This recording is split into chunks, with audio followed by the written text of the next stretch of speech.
A script is a basic cognitive structure that guides behaviors in similar contexts, and that is expressed in a sequence of actions carried out more or less in the same way in similar situations. Let's analyze a classic example: the script of Schank and Abelson. The script unfolds in 4 scenes which in turn contain a sequence of actions expressed in a synthetic but precise way. Scene 1. Entrance to the restaurant. Eyes on the tables. Place to sit. At the table. Sitting position. Scene 2. Ask for the menu. Read the menu. Decide what to order. Order from the waiter. Scene 3. Get food. Eat the food. Scene 4. Ask for the bill. Get the bill. Go to the checkout. Pay the bill. Leave the restaurant. When you go to a restaurant, this is what happens in broad terms.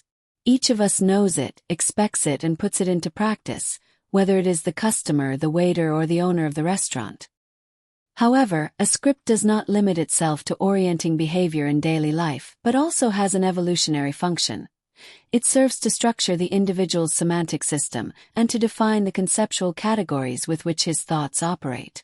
In fact, by breaking down the temporal and causal sequence of a script, one becomes capable of abstracting properties, characteristics, functions of objects, and specific actions of a given event, also grasping the temporal links and causal connections.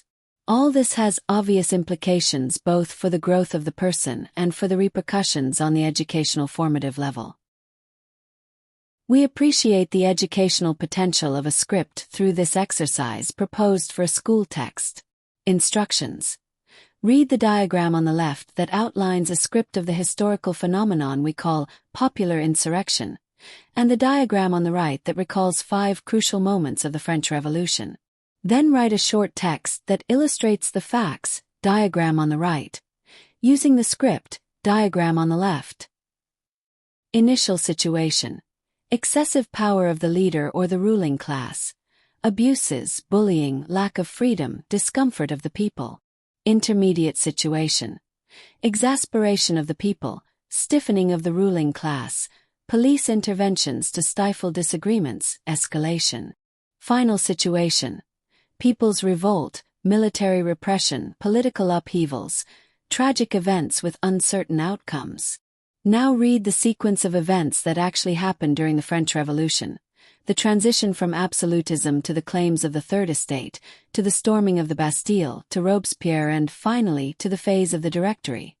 At this point, provide your version of the facts in light of what the provided script suggests.